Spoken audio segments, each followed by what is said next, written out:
I definitely played the long game. I am by no means an expert in revenge, but I am a patient person. I disclosed this to a friend and they directed me here.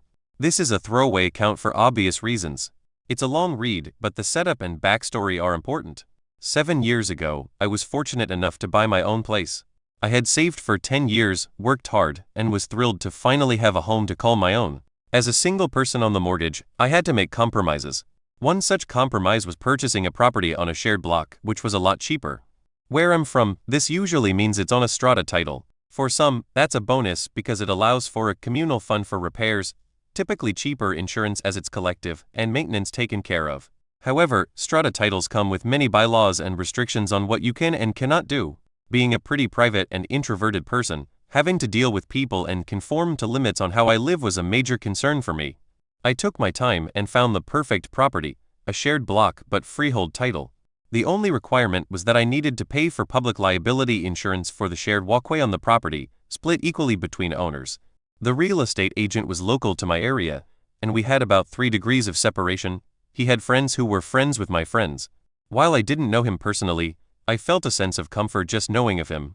About 5 months after I moved in, I received a knock on my door from the owner-landlord of the property next to me to discuss insurance.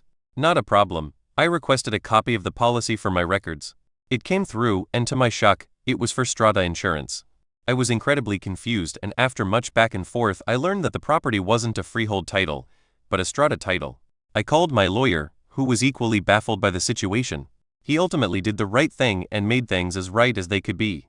I arranged a meeting with the real estate agent and presented emails and printouts of ads claiming it was freehold, along with emails between the agent and my lawyer discussing its supposed freehold status. Despite the solid evidence, he refused to accept any fault or offer anything to make things right. I understood he was looking out for himself, but I vowed not to forget this. I entered mediation with the real estate agent. All I asked for was that, when the time came for me to sell, he would either handle the sale or cover the costs. I thought this was reasonable, but he flat out refused and offered me $1,000 to go away, which I declined. The mediator advised me to pursue legal action, but I ultimately decided against it for a few reasons, the main one being my health at the time. Instead, I planned and plotted my revenge. I found his personal Facebook page, which wasn't set to private, and saw some photos from a boys on tour trip he had taken a few weeks prior, about 5 or 6 months after I bought my property. I also discovered his address through a business registration search.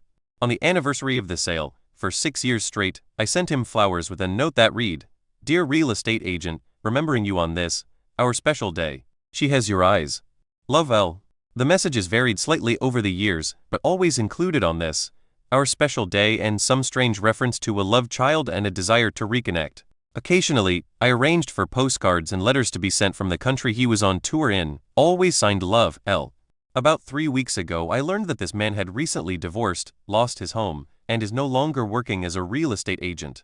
His wife discovered he had cheated on her. Through mutual friends, I learned that she finally connected the dots regarding the weird gifts and flowers he received every year on the same day. He eventually admitted to cheating. Unbeknownst to me, a year before I bought my house, he had gone on holiday, returned with an STD, and transmitted it to his wife. Somehow, he convinced her that it wasn't him. So, it turns out that our special day was right around the same time he was unfaithful, just 1 year prior. He has apparently lost his house, half of his retirement savings, and his business. Sometimes, I do feel a little guilty about it all, but then I remind myself that he's a scumbag, and that karma, like me, is a patient, spiteful, and vengeful force.